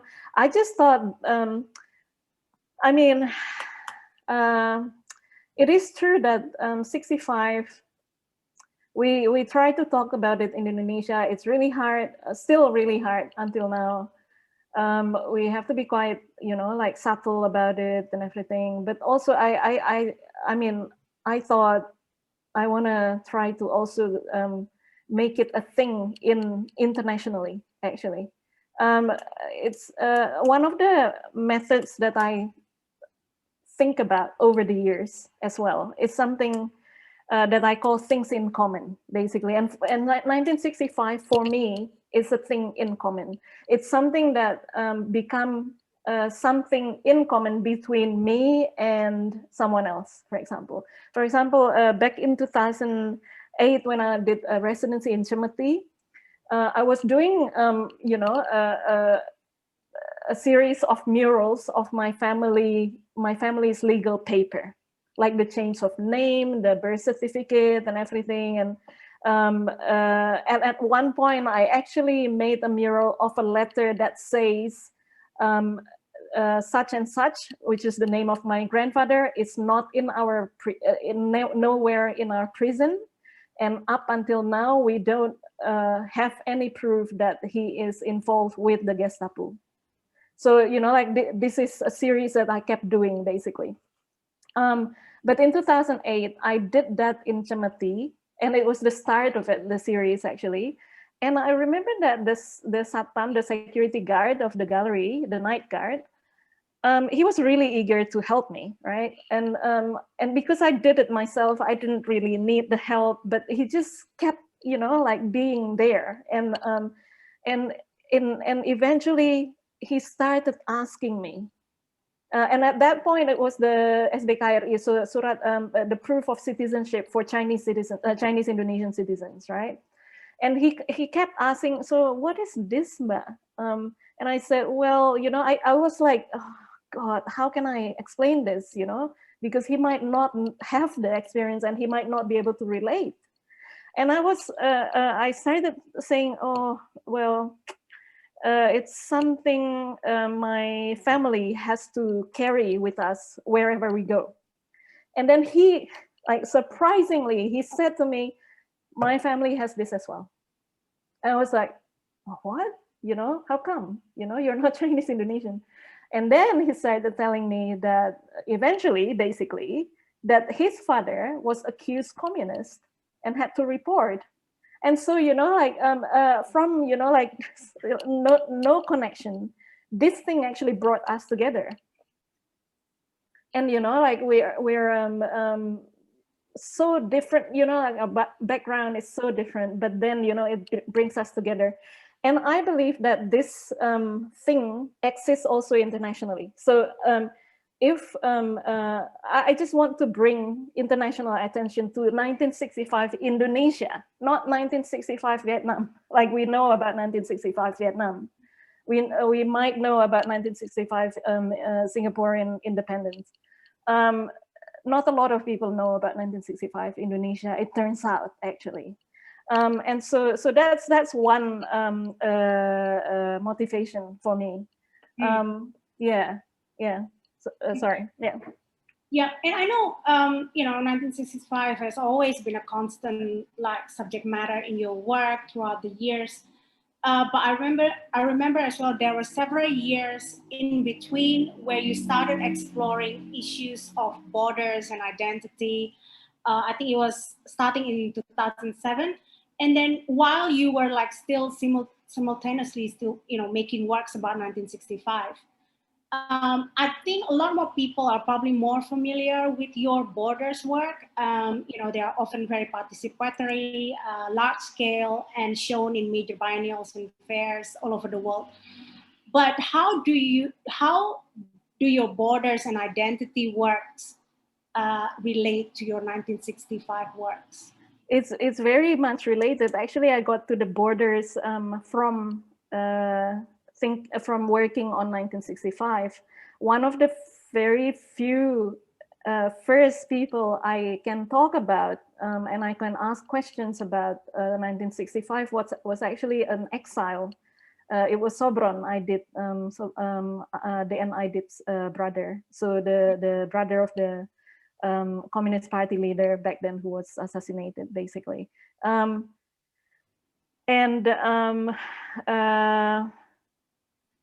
So when he told me about his experiences of being an exile, I actually could relate to it a lot. Like, for example, he said in China, he had to, you know, like move around, and then every time he moved, he would have to assume a different name, a new name. And so he had to change names every time, and then the family had to keep everything a secret. Nita, his daughter, actually told me, "Oh yeah, everything was secret. Just, you know, like you go a little step to the right, it's a secret. You go a little step to the left, it's a secret. Everything is a secret." And so basically, I was like, "Wow, that's like my family, you know." But my family was not going in, was not anywhere. Like my family stayed in Indonesia, but the experience is the same. Like, you know, it's like, so I was thinking, oh my God, were we actually exiled within the confines of the Indonesian borders, you know? And so what you know, like so I see 65 as, you know, like, okay, so if you think of a war and you know, or a border conflict, right? A border conflict would be between these two countries, for example, and they push the borders. The borders move, actually, like, you know, oh, we want this. No, you can't get it. You know. So the borders move, basically. But in this case, in 1965, there was a power change without the change of borders, right? But what it did, I mean, and people who read about the borders a lot would know this, that the borders are not aligned. It's actually pervasive in social, in society. And of course, you know, what 65 did, even when there is no change to the border, the outline of Indonesia, inside, it was all broken, basically. So there were lots of societal borders that were created then. So that, you know, like that is, you know, one of, so 65 was one of my entry to borders. And also of course, you know, I started with my family's legal paper, but the translation of that internationally is also passports, of course. You know, it basically a legal paper that binds to your life and decides your fate.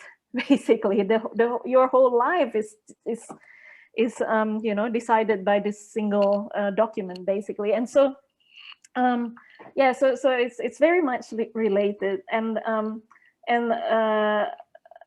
yeah,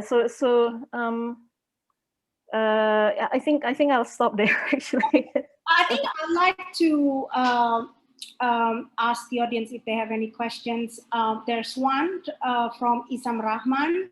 How do you, in your practice, differentiate between your video works and film works? Meaning, are your works meant for both screening format to a larger audience and also for a gallery setting? Okay, do I have to, should I answer that now, or do you wanna, okay. Yes, yeah, yeah. No, it's very specific actually. In the beginning, I wasn't thinking of galleries at all. So basically, when you see like violence against roots, violence against roots, Ketok, for example, Ketok was still in the mindset of, oh, this is a film that people sit down in a cinema theater, look in the dark, you know, and watch. Violence against roots was also the same. Everything's okay was a bit different already. I was at that point, I was already, I think, quite uncomfortable with the label of you know, like people started calling me a filmmaker, and I was like, no, I'm not a filmmaker. I make models, you know. You know? So basically, yes, Nuraini, you can of course ask some questions. Please just type it in. Can you type it, please? Oh. I think she wants to ask. Oh, Jongok also wants to ask. Oh, okay. Oh, sorry, and also to go back to Esam's question. So basically, yes. Now I think of it specific, like very specific. It has to be, you know, like for example, 1001 Martian Nights, as I showed, it needs to be an installation like that. Of course, I mean, you know, sometimes like the twinning is really hard to do. Of course, you have to like do organization between two institutions and stuff, and it's really complicated, which is what I like about it, because then people communicate, you know. But sometimes I compromise in that way as well, that for example it needs to be shown only in one side, then, you know, okay, then, you know, like it's just a feedback live stream, that's okay. But then it needs to have the surveillance camera, it needs to have the projection, it needs to have the bench. So yeah. So yeah.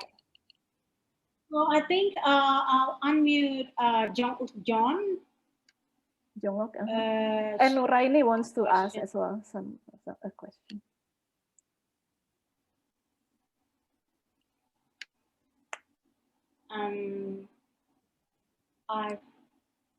I saw Patrick Tantra's question actually. Can I answer? It's not a question; it's a comment. But I would like to I would like to respond to that. So yeah, so I guess I haven't actually seen Josep. He's a friend actually as well. Josep's film. But yeah, so he superimposed space travel with 65. What I did with 1001 Martian Nights is not super well. I basically superimpose NASA, actually, like specifically NASA, because it's a US institution. And as a US institution, do you know that their budget is actually the highest in 1965?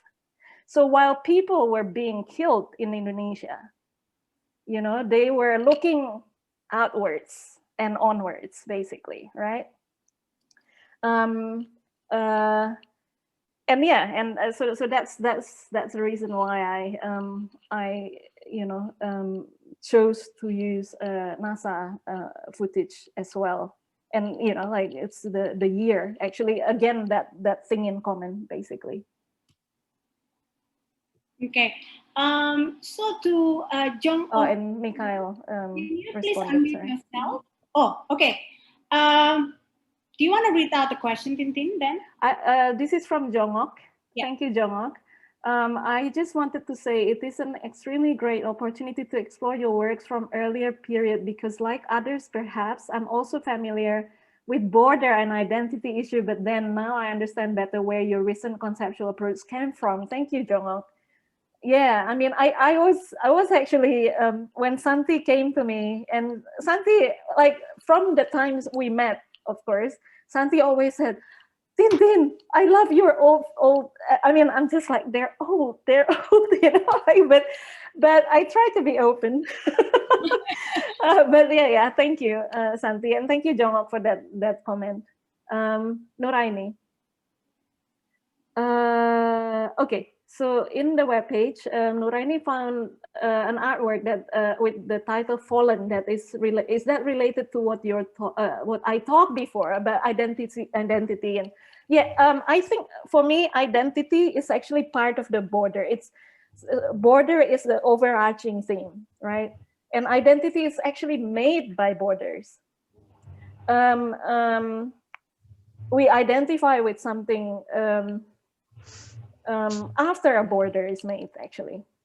So I'm Indonesian only because, you know, Indonesia was made like that, you know. So okay. Yeah. And, I'm curious about your more artwork. So where can I available to look at? Like I was searching in the YouTube, and there's I can even found one of them, and in the page, there's kind of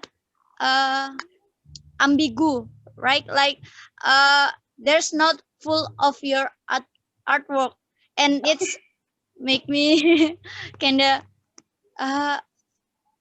curious. I want to see it. I want to see it of your artwork more because I feel that it was so interesting for me. Yeah. Thank you. Thank you, Naraini. Maybe Tintin, if you can answer quite quickly because we are. Yes, yeah. I'm trying to copy my. Oh God, I'm so bad with this. I'm trying to copy my YouTube channel, but there I do have Nuraini. I have a YouTube channel. It's called Tintin Wulia. And you also have a website, right? Tintin? I have a website as well. It's ask for. So that's my website, and I have Instagram as well. Yes. But I'm quite bad. Sorry about this, Nuraini. I have to do more, but I will try to actually put more stuff in my YouTube. You know, whether it's talk or something. But you can find my talk. I try to put my talks there. And in the talks usually I would have, you know, like either an image or a video of the work, so you can find it there. But you can always contact me as well. So, you know, just, you know, like say hi to me on Instagram or something. Thank you, Nuraini. And thank you, Nuraini. So, and we have one more question from Leo Alenda. Is there underlying substack between US NASA budgeting and 65 in Indonesia in the perspective of your research? I can't see Leo's question actually. Is it on the just on top of all your links? So I see. Should I repeat the question? Yes, please. Yeah. Is there underlying subtext between US NASA budgeting and 65 in Indonesia in the perspective of your research?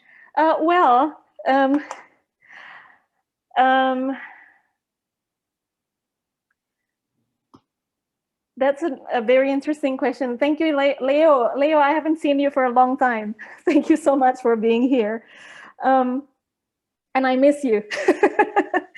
So we should chat more. But is there an underlying? I mean, I hint that in the context of my research, well, I haven't found a definitive link. But in the context of the work, I linked it, right? You know, because, you know, like if you can imagine it, that, you know, in 1965, you know, the first flyby of Mars actually happened in 1965, a first successful flyby. So they get so close to Mars. And it's interesting because now it's 2020. And of course, I mean, people are talking about going to Mars already, right? And yeah. Say, you know, like, just imagine what will happen in 2065. I don't know. I mean, it's, you know, like, we're not so far away from 1965. It feels like we haven't actually talked about it too much. So it could repeat actually in 2065 because we don't know about it enough. And so yeah, so that's what I wanted to convey as well. Like, you know, the repeat, the fact that, you know, sometimes we go, you know, we go around the world and get to the same point, basically.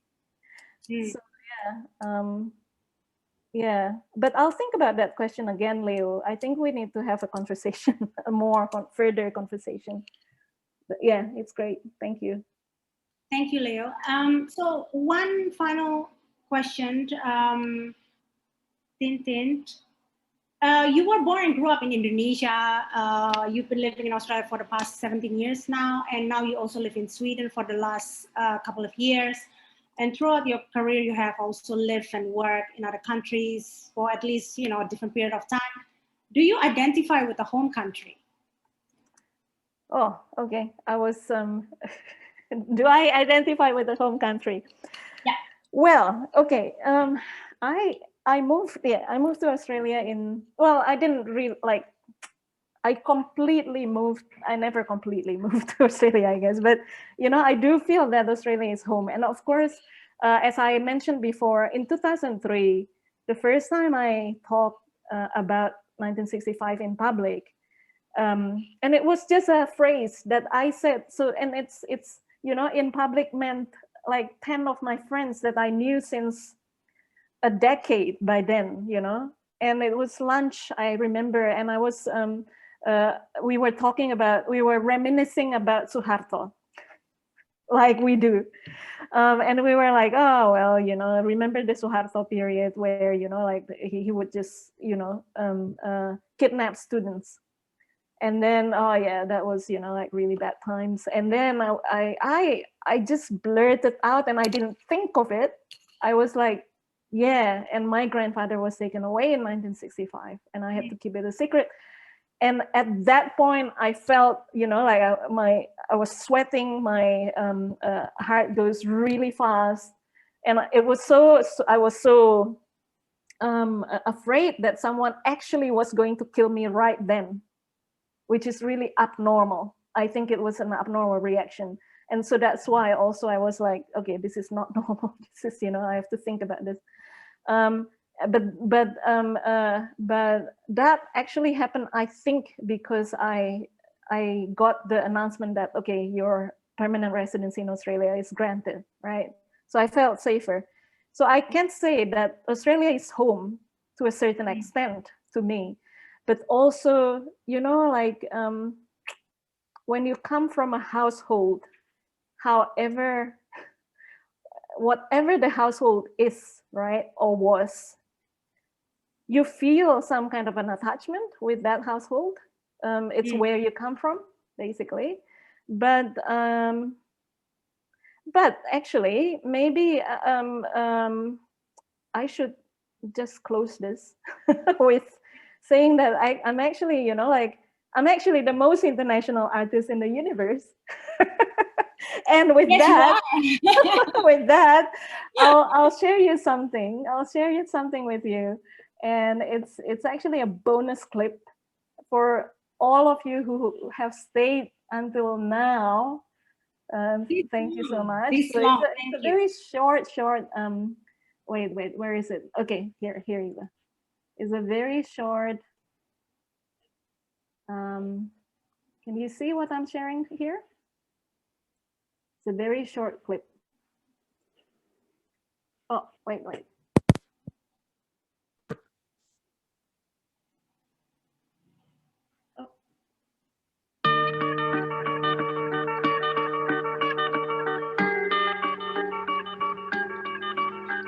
I was born, God didn't play dice.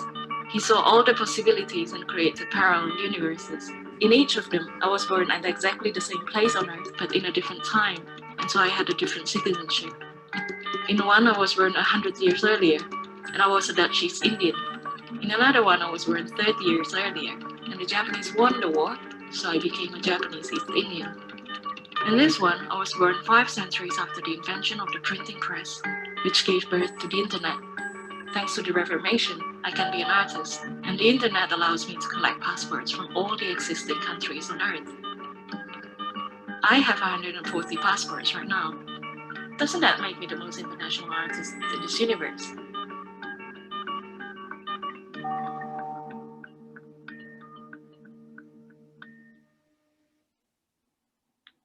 Okay. Oops, no. That's it. and actually, thank you. Actually, I will also. Actually, Santi Sapsari Art Consulting gave me a surprise this morning, and they said, okay, so this is something we made for this event, and we thought maybe it's a good idea to actually close it with this. I'll share my screen. You need to your audio. Yeah. Okay. So Dinda has shared her screen actually, so I will share my screen. Wait. How do I? Okay. So these 2 T-shirts will be given to the lucky 2 winners, and this is one is for a woman, one is for female, and the other one is for male. And so basically, all the films, including actually the full film of the full film, I would say, well, yeah, it's like a single channel film part of the installation, 1001 Martian Nights. Will be available from Santi Saptari Art Consulting's website with registration. So basically, they 2 of the lucky winners that will be selected at random from the people who watch the film today will be given this T-shirt. So please, please get the link from Santi. How do you register for the? No, you can actually just go onto my website, and then I think there's a box that will ask your name and email. But basically, I think, because we've all been going through restrictions in many forms in our respective location, so I think it'll be lovely to have a physical touch somehow to this virtual Zoom event. Yes, yeah. Yes, and feel free, the 4 videos that we're showing will be available for the next 2 weeks. Yes, and yeah, I would like to thank you again all. But before we go, I would also again like to announce that Teja Bayu will have a book out in December, but we can actually pre-order it from now. Santi, could you please share the link actually? I don't have the link. It is there. Oh, wait. Okay, I'll find it. I'll share it again because some people, I'm sure, missed it. So there you go. That's for Pak Teja Bayu's book, and also I would like to thank again Dialita, who I hope to work with as well with this new project, Protocols of Killings. And here's a little bit about Dialita, and there is a free album to download there as well. And there is an Instagram site for them as well. Thank you so much, everyone, for being here. And I'll give it back to you, Santi. Thank you so much, Tintin. I think, I'm always a big fan of your works, and I think we have a lot to share also in common. Hearing your story, it was very interesting. I think your connection with Australia and everything, and how you actually feel safe after you're in Australia. I was actually starting asking about my own identity when I was in Australia. This is just a short story, but I was growing up with my parents trying so hard for making me to look Indonesians, and I was not allowed to have this French, which I really like. And so I was in Australia, and then I realized every time I said I'm Indonesian, people would look at me because I look quite Chinese. That's quite very, I think that was for me as well, time for me to really start digging up about my past. So thank you so much, Tintin, for your time. And I would really like to thank each one of you for joining today. It's been like 2.5 hours, and I'm very happy that we have so many diverse audience.